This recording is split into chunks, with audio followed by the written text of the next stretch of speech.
Assalamualaikum warahmatullahi wabarakatuh. Bagaimana kabarnya? Semoga kita selalu diberi kesehatan dan keberkahan ilmu selamanya. Amin. Pada kesempatan sekarang, kita akan mempelajari tentang saluran-saluran mobilitas sosial. Nah, minggu yang lalu kita sudah mempelajari tentang pengertian mobilitas sosial. Adakah yang masih ingat? Bagus. Mobilitas sosial adalah perpindahan satu sosial seseorang atau sekelompok orang, baik secara vertikal maupun horizontal. Nah, apa itu yang maksud dengan saluran? Saluran bisa diartikan tempat untuk mengalirkan sesuatu. Dalam hal ini, saluran mobilitas sosial yaitu tempat atau lembaga yang bisa dijadikan seseorang atau sekelompok orang untuk melakukan perubahan satu sosial.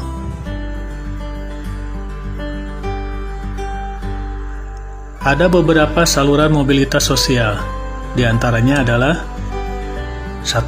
Angkatan bersenjata, 2. Lembaga keagamaan, 3. Organisasi politik, 4. Lembaga pendidikan, 5. Organisasi ekonomi, 6. Organisasi keahlian, 7. Perkawinan, 8. Organisasi keolahragaan. Baiklah, marilah kita lihat satu persatu. Apa yang dimaksud dengan itu semua? Saluran mobilitas yang pertama yaitu angkatan bersenjata. Perhatikan yang berikut. Betul, ini adalah bagian dari angkatan bersenjata yang ada di Indonesia, yaitu Tentara Nasional Indonesia dan Polisi Republik Indonesia. Kedua angkatan bersenjata ini sebagai saluran mobilitas sosial vertikal ke atas melalui prosedur kenaikan pangkat. Misal, seorang TNI yang sudah berhasil dalam tugas mengamankan wilayah Indonesia, mereka mendapatkan kenaikan pangkat atau kedudukan yang lebih tinggi. Atau contoh lainnya misalnya, polisi yang berhasil menangkap teroris dan dianggap sangat berjasa pada negara, akan mendapat kenaikan pangkat. Anggota angkatan bersenjata yang telah membela nusa dan bangsa, selain mendapatkan pangkat atau kedudukan yang lebih tinggi, juga akan meningkatkan status sosialnya di tengah masyarakat. Adakah di antara kalian yang bercita-cita ingin menjadi tentara atau polisi? Itulah saluran mobilitas yang pertama, yaitu angkatan bersenjata. Saluran mobilitas yang kedua yaitu lembaga keagamaan. Perhatikan yang berikut. Betul, itu adalah gambaran para pemimpin agama yang ada di Indonesia. Lembaga keagamaan bisa dijadikan saluran untuk mengadakan mobilitas sosial, yaitu bagi mereka yang mau memperoleh ilmu keagamaan yang dianutnya lebih mendalam, sehingga mereka bisa menjadi panutan atau pemimpin umatnya. Sebagai misal, di agama Islam ada yang disebut ulama atau ustadz, maka mereka yang ahli dari segi agamanya memiliki status sosial yang tinggi. Mereka inilah berdasarkan keilmuan agamanya masing-masing memiliki status sosial yang tinggi di masyarakat. Itulah yang dimaksud saluran mobilitas lembaga keagamaan. Saluran mobilitas yang ketiga yaitu organisasi politik. Perhatikan yang berikut. Betul, gedung tersebut merupakan gedung MPR, DPR, yaitu gedung tempat para wakil rakyat bekerja. Mereka dipilih oleh rakyat melalui partai politik. Para anggota dewan ini memiliki status sosial yang tinggi di kalangan masyarakat. Mereka berkiprah melalui jalur politik. Bukan hanya anggota dewan legislatif yang berkarir melalui politik, badan eksekutif pun seperti presiden, meniti karir melalui jalur politik untuk melakukan mobilitas sosialnya. Seorang anggota partai politik bisa melakukan mobilitas sosialnya dengan mendapatkan status jabatan yang tinggi, jika profesional dan memiliki dedikasi yang tinggi. Apakah kalian tertarik untuk menjadi anggota DPR? Itulah yang dimaksud saluran mobilitas organisasi politik. Saluran mobilitas yang keempat yaitu lembaga pendidikan. Perhatikan yang berikut. Betul, dengan bersekolah, seseorang bisa merubah status sosialnya. Pada umumnya, lembaga pendidikan adalah saluran mobilitas sosial vertikal ke atas. Dengan adanya pendidikan, dapat memberikan kesempatan kepada seseorang untuk meraih tingkatan sosial yang tinggi. Lembaga pendidikan juga dianggap sebagai social elevator, yaitu perangkat yang bisa mengangkat seseorang dari kedudukan yang rendah ke kedudukan yang lebih tinggi. Sebagai contoh, seorang anak dari keluarga kurang mampu, kemudian bersekolah sampai perguruan tinggi, setelah lulus ia berhasil bekerja sesuai dengan bidangnya. Secara otomatis, status sosialnya juga meningkat. Itulah yang dimaksud saluran mobilitas lembaga pendidikan. Saluran mobilitas yang kelima yaitu organisasi ekonomi. Perhatikan yang berikut.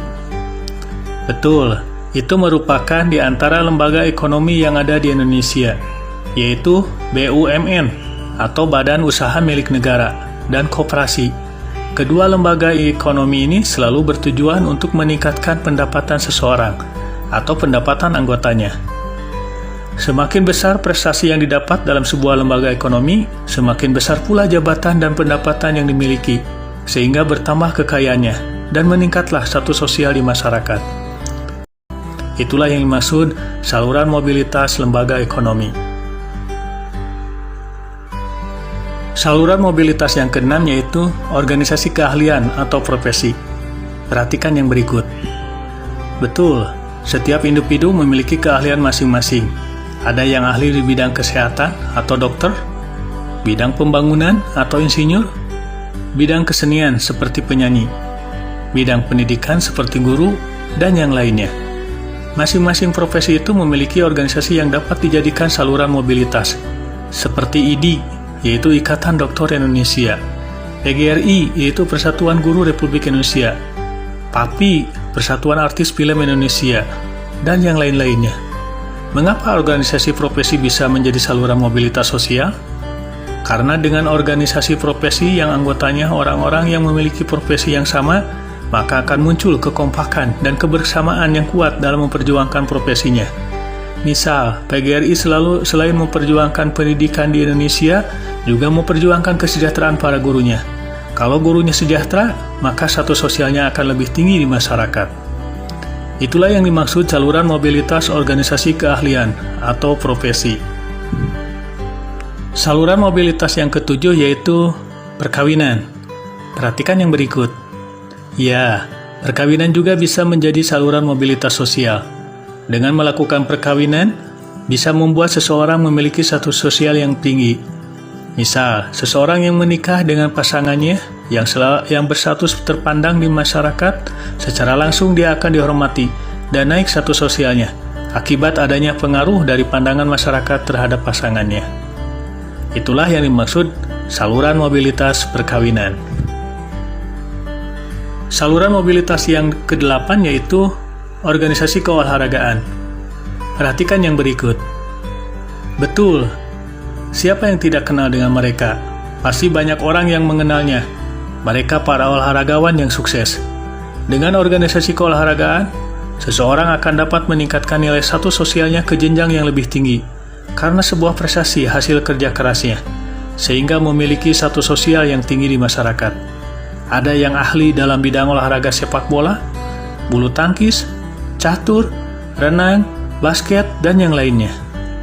Itulah yang dimaksud saluran mobilitas organisasi keolahragaan. Demikianlah materi tentang saluran-saluran mobilitas sosial.